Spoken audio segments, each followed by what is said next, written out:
The air smelled of ash and rain.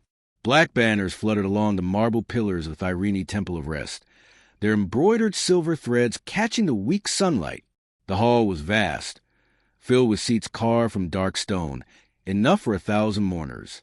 But most of them were empty. Only a scattering of Thyreni nobles sat in the first rows, their stiff ceremonial robes creaking as they shifted uncomfortably. Their translucent eyes avoided looking at the central dais where the coffin lay, a crystalline sarcophagus refracting light into fractured rainbows. Inside it rested Kael of House Vera, a decorated war captain of the Thyreni Empire. Beside the coffin knelt his widow. Her name was Lira, and her violet skin shimmered faintly under the glow of the temple's fire orbs. She was young, younger than most widows ever were.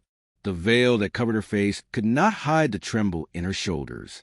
Her long, spined hair was bound in mourning cords, woven with shards of black crystal. Tradition dictated she should not wail, should not show despair, but the silence around her pressed like a stone on her chest. Kael had died in battle at the farthest edge of the Orion front. His ship crippled, his forces scattered, he fought to the last. That was the official report. But the truth, whispered between soldiers who returned, was that Kael had stood alongside Human, one of the Terran auxiliaries, and together they had carved a path through the enemy before Kael fell. The Thyreni did not honor that detail. Humans were considered mercenaries, tolerated but not embraced. So when the news came and the funeral was announced, none expected any Terran to attend. And yet, as the first dirge began to echo through the temple, the heavy doors swung open.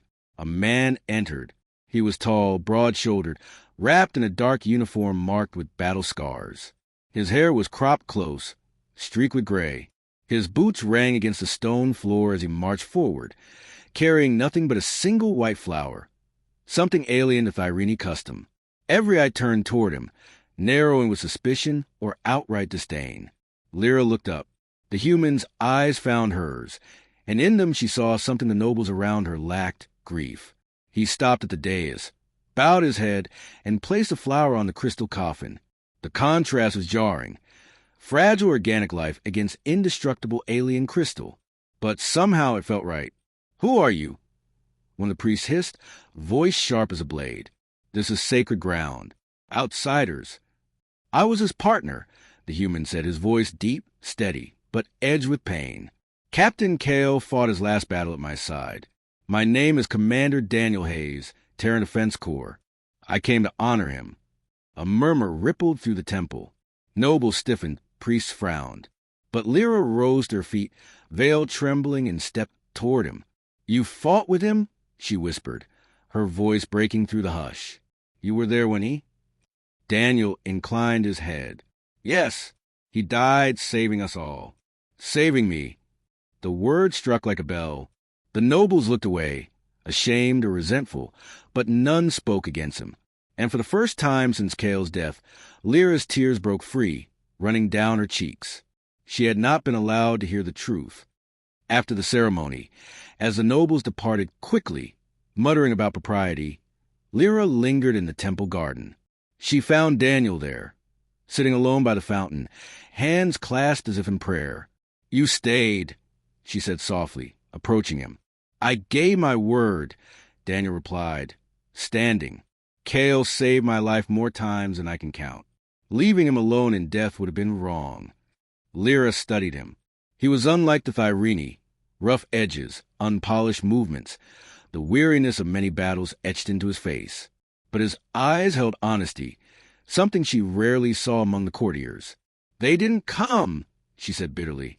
"His comrades, his kin, they sent their regrets, but not their presence. Only you stood with him today." Daniel's jaw tightened.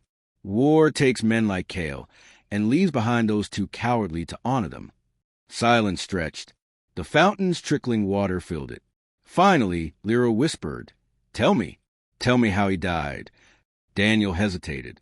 He had relived that battle countless times in his mind. The chaos, the blood, the moment Kael fell. But he owed her the truth. He knew the line wouldn't hold.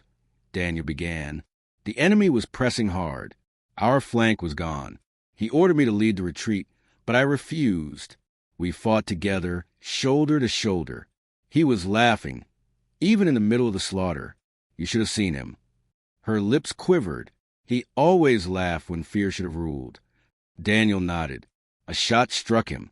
I tried to drag him back, but he pushed me away. He said, Daniel's voice cracked. He swallowed hard. He said, tell Lira I kept my promise. Tell her the stars will remember. Lira covered her mouth with her hand, a sob escaping. She staggered, and Daniel caught her gently, steadying her trembling form. You should have been the one by his side, she whispered through tears. I was, Daniel said firmly. I stayed until his last breath. And for the first time, she clung to him, not because he was human, not because he was alien, but because he was the only one who had shared Kael's final moments. Over the days that followed, Daniel remained on Thyreni soil. He helped Lira navigate the empty halls of her estate, where whispers of scandal followed her. Some said she disgraced herself by speaking to a human. Others claimed Kael's spirit would be restless with an outsider near. But Daniel ignored them. He repaired the broken railings Kael had promised to fix.